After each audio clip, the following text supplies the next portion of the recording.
Hello friends, welcome to दिमाग की बत्ती। उर्दू और हिंदी के मशहूर पोएट मुनव्वर राना ने फ्रांस के टेरर अटैक को सही ठहराया है। देखिए किस तरीके से जी न्यूज से बात करते हुए उन्होंने इस टेरर अटैक को जस्टिफाई किया है। अगर अभी कोई शख्स मेरे बाप का कार्टून ऐसा बना दे, कोई गंदा, मेरी माँ का कार्टून कोई ऐसा गंदा बना दे, तो हम तो उसको मार देंगे। तो आप समर्थन कर रहे हैं जो पूरी घटना? हम मार देंगे। हालांकि बाद में आज तक से बात करते हुए मुनव्वर राना अपने स्टेटमेंट से मुकर गए और वो कहते हैं कि मैं फ्रांस की हिंसा को जायज नहीं ठहराता, लेकिन मैं ये कहता हूँ कि मजहब एक खतरनाक खेल है, इंसानों को उससे दूर रहना चाहिए। यकीनन इस वक्त दुनिया भर में जिस तरीके से इस्लामिक कट्टरपंथी लोग बिहेव कर रहे हैं, ये बात तो मुनव्वर राना साहब की बिल्कुल सही है कि ये मजहब बहुत खतरनाक है और अब इस खतरनाक खेल पे पूर्ण विराम लगना चाहिए। मुनव्वर राना साहब कहते हैं कि कार्टून एक दूसरे का मजाक बनाने के लिए बनाए जाते हैं, जबकि उनको ये समझना चाहिए कि जिस तरीके से वो अपनी भावनाओं की अभिव्यक्ति शब्दों के माध्यम से करते हैं, वैसे ही एक कार्टूनिस्ट अपने विचारों की अभिव्यक्ति कार्टून बनाकर करता है। हालांकि मुनव्वर राना साहब का ये मानना है कि जब कार्टून बनाया जाता है तो अल्लाह की बनाई हुई शक्ल को खराब किया जाता है। मुनव्वर राना साहब, मैं आपको एक बात क्लियर कर दूं कि जब कार्टून बनाया जाता है तब ये अल्लाह की बनाई शक्ल सिर्फ और सिर्फ कागज पर खराब होती है, लेकिन जब इस कार्टून के विरोध में गला रेत दिया जाता है तो उसी अल्लाह की बनाई हुई एक खूबसूरत जिंदगी खत्म हो जाती है।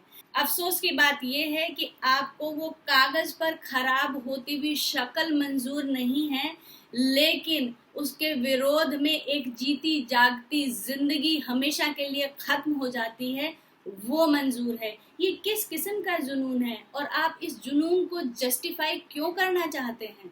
मेरे माता पिता का अगर कोई कार्टून बनाएगा तो मैं उसे मार डालूंगा। ये स्टेटमेंट देने वाले मुनव्वर राना साहब को भी साहित्यिक अकेडमी अवार्ड मिला था और इन्होंने इनटॉलरेंस मूवमेंट के तहत वो अवार्ड वापस दे दिया था। तो आप लोग जान लीजिए, ये अवार्ड वापसी गैंग के एक मेंबर हैं और आज ये फ्रांस में हुए टेरर अटैक को जस्टिफाई करने में जुटे हुए हैं।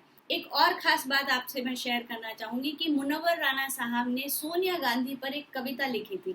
उनको सोनिया गांधी में एक त्याग की मूर्ति वाली माँ नजर आई थी।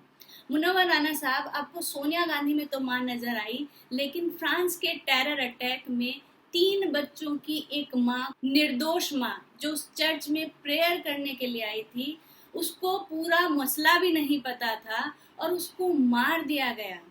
उसको मार दिया गया सिर्फ और सिर्फ एक कार्टून के प्रति विरोध जताने के लिए।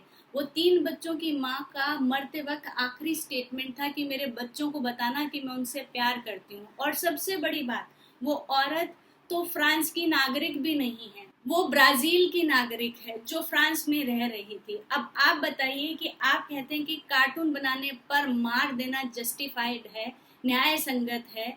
जिस पर्सन ने ना कार्टून बनाया, उसको शायद कार्टून के बारे में पता भी नहीं था।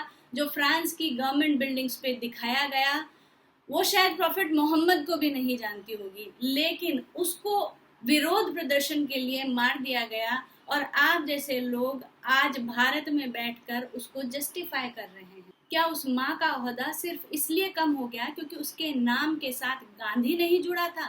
क्या आप आज जाकर उस माँ के उन 3 बच्चों को पहलू खान अखलाक और एमएफ हुसैन वाली दलीलें दे सकते हैं? आज विश्व भर में सेक्युलर लोग और इस्लाम के फॉलोवर्स इस्लामोफोबिया की दुहाई देते हुए घूम रहे हैं। वो अगर चाहें तो इस्लामोफोबिया को खत्म करना बहुत ही आसान है। ये कोई रॉकेट साइंस नहीं है। इस्लाम के फॉलोवर्स को सिर्फ और सिर्फ एक काम करना है। इस्लाम के जितने भी प्रबुद्ध लोग हैं, वो इस किस्म की जो कट्टरपंथी घटनाएं हैं जिसमें निर्दोष लोगों को सरेआम कत्ल कर दिया जा रहा है, प्रबुद्ध लोगों को आगे आकर इन घटनाओं को कंडेम करना है, इनका विरोध करना है, इनके लिए फतवे जारी करने हैं। क्योंकि फ्रांस में जो व्यक्ति निर्दोष लोगों को मार रहा था, जिसके हाथ में हथियार था, वो जितना दोषी है उतना ही वो व्यक्ति भी दोषी है जो आज सोशल मीडिया पर, सड़कों पर और अलग अलग फोरम्स में उसके इस एक्ट को जस्टिफाई कर रहा है।